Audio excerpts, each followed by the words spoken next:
Je vous explique les règles d'Humanity, un jeu pour 2 à 4 joueurs de Johan Levé, illustré par Fred Ogis, Paul Chadesson, Pierre Lazarevic et Rémi Paul, et édité par Bombix.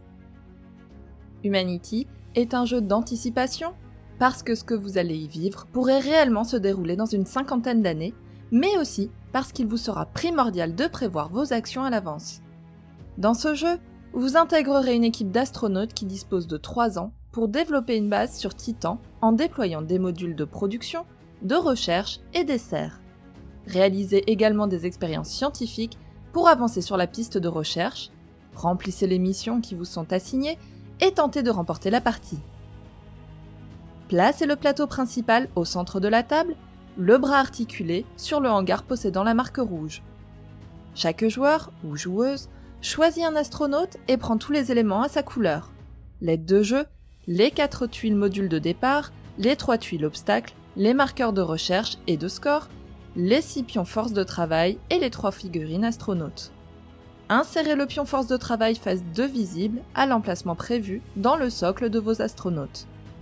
Constituez une base en plaçant les tuiles comme indiqué sur l'aide de jeu. Respectez le sens des tuiles et des 2 astronautes.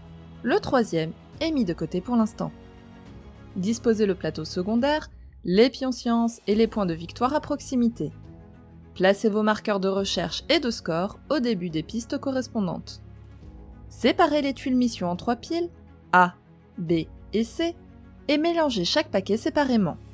Révélez une tuile de chaque, placez-les sur leur emplacement du plateau secondaire et ajoutez un pion science sur l'emplacement prévu.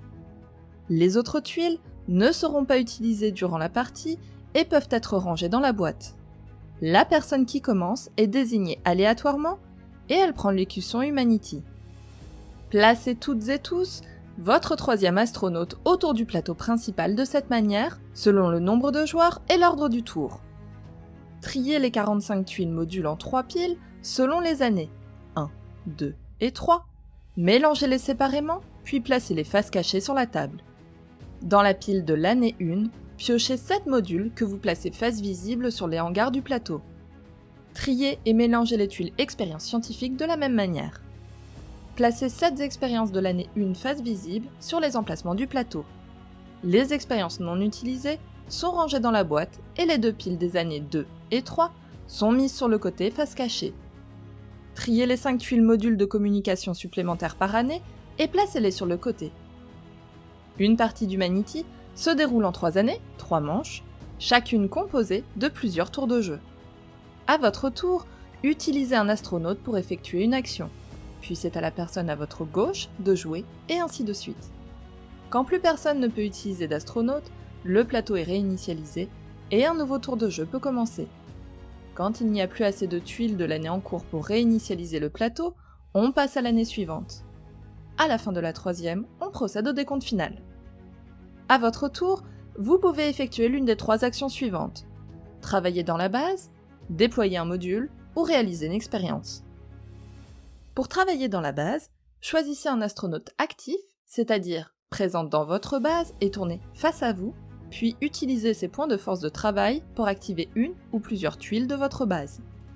Les tuiles qui peuvent être activées grâce à la force de travail de votre astronaute sont celles qui portent ce symbole.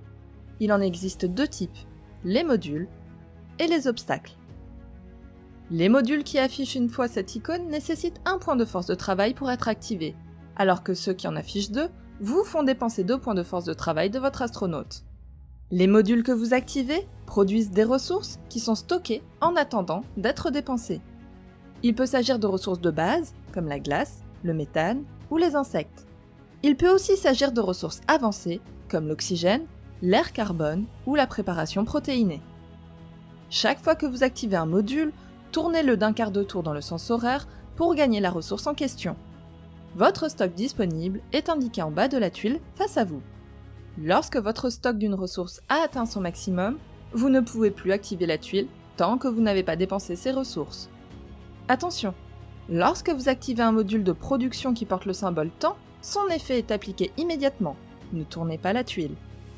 Décalez tous vos astronautes autour du plateau principal d'un hangar en sens anti-horaire sans dépasser le bras articulé. vous pouvez choisir d'activer un obstacle et ainsi de lui faire perdre un point de résistance à chaque fois. Dès que le symbole point de recherche arrive au bas de la tuile, l'obstacle est détruit. Gagnez 3 points de recherche, avancez votre marqueur sur la piste correspondante et retirez l'obstacle du jeu. L'emplacement libre peut désormais être utilisé. Dans Humanity, il existe 2 pistes, la piste de score et la piste de recherche. Au cours de la partie, pour chaque point de victoire gagné, avancez d'1 case sur la piste de score. Pour avancer sur la piste de recherche, vous devez gagner des points de recherche. À la fin de chaque année, selon votre avancée sur cette piste, vous gagnez des points de science que vous placerez derrière votre aide de jeu. Lorsque vous avez terminé vos activations, retournez l'astronaute que vous avez utilisé dos à vous. Il n'est plus actif et ne peut plus être utilisé pendant ce tour de jeu. Pour déployer un module, choisissez sur le plateau principal celui que vous voulez déployer, et ce, même si un autre astronaute est positionné face à celui-ci. Dépensez les ressources indiquées sur le module? Pour cela, choisissez dans votre base les modules qui disposent d'au moins une ressource en stock et tournez-les d'un quart de tour dans le sens anti-horaire autant de fois que nécessaire pour dépenser les ressources demandées dans la limite de vos stocks disponibles. Une fois un module arrivé à 0, vous ne pouvez plus dépenser de ressources avant d'en produire de nouvelles. Vous pouvez à tout moment dépenser 3 ressources basiques identiques à la place d'une ressource avancée correspondante. L'électricité est une ressource spéciale qui remplace n'importe quelle ressource basique au besoin. Ensuite, déplacez un astronaute actif de votre base devant le module. Il restera à cet emplacement jusqu'à ce que vous puissiez le récupérer. Il n'est alors plus actif et ne peut donc plus être utilisé pour effectuer une action. Placez le module dans votre base, dans le sens de l'illustration, à l'endroit exact où était l'astronaute qui a permis de le déployer. Attention cependant, les modules de serre ont leurs propres règles. Vous ne pouvez pas en avoir 2 de même type adjacents orthogonalement. 3 serres adjacentes, les unes aux autres, doivent être de 3 types différents, et vous ne pouvez pas déployer plus de 3 serres de manière adjacente. Si vous déployez une serre seule, placez-y un point de victoire et avancez d'autant sur la piste de score. Si vous déployez une serre adjacente à une autre, placez-y 2 points et avancez sur la piste de score. Enfin, si vous déployez une serre qui vient constituer un ensemble de 3, placez-y 3 points et avancez sur la piste de score. Lorsque vous déployez un module de communication comme ceci, choisissez s'il est bleu ou orange, en prenant la tuile correspondante dans la réserve de modules supplémentaires de l'année en cours et placez-la dans votre base. Si c'est indiqué sur le module, gagnez immédiatement des points de recherche sur la piste de recherche ou un point de victoire sur la piste de score. En plus, un module de recherche rapporte pour chaque module adjacent de la couleur indiquée le nombre de points de recherche représentés, que ce soit au moment où il est déployé ou plus tard lorsqu'un autre module est déployé adjacent à lui. Maintenant, vérifiez si votre nouveau module vient compléter un carré de 4 modules.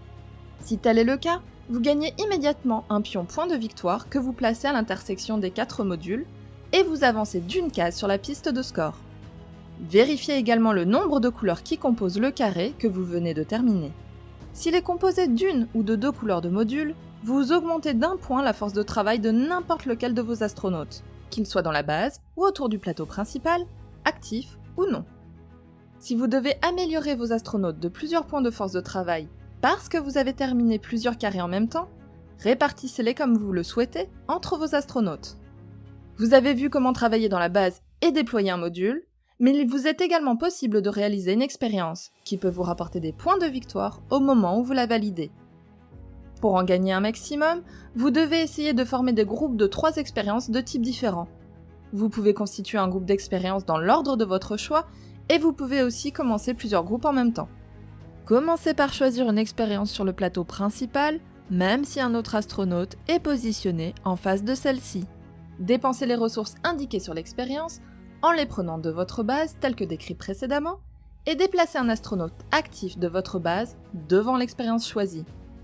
Placez l'expérience à côté de votre base. S'il s'agit de la première expérience d'un groupe, vous ne gagnez rien. S'il s'agit de la deuxième expérience d'un groupe, vous gagnez 1 point sur la piste de score. Si c'est la troisième, gagnez 2 points. Et si un point de victoire est représenté sur la tuile, gagnez-le immédiatement et ajoutez-le sur la piste de score. Gagnez ensuite le nombre de points de recherche indiqués en avançant sur la piste de recherche et appliquez l'effet éventuel. Ce peut être de réactiver immédiatement tous les astronautes présents dans votre base en les tournant vers vous pour le signifier. Vous pourrez les réutiliser dès votre prochain tour. Ou vous pouvez aussi bénéficier immédiatement de 2 unités de temps. Pour cela, décalez de 2 hangars en sens anti-horaire tous vos astronautes présents autour du plateau principal sans dépasser le bras articulé. À la fin de votre tour, vérifiez si vous avez accompli une mission. Si vous êtes le premier ou la première à l'avoir accompli, prenez le pion science associé et placez-le derrière votre aide de jeu. Prenez également la tuile mission, placez-la visible de tous et gagnez immédiatement 3 points de victoire sur la piste de score. Vous garderez le pion science jusqu'à la fin de la partie. En revanche, la tuile mission peut vous être volée si une autre personne fait mieux que vous dans l'accomplissement de cette mission. Dans ce cas, elle gagne 3 points, tandis que vous reculez de 3 sur la piste de score. La tuile peut ainsi circuler durant la partie.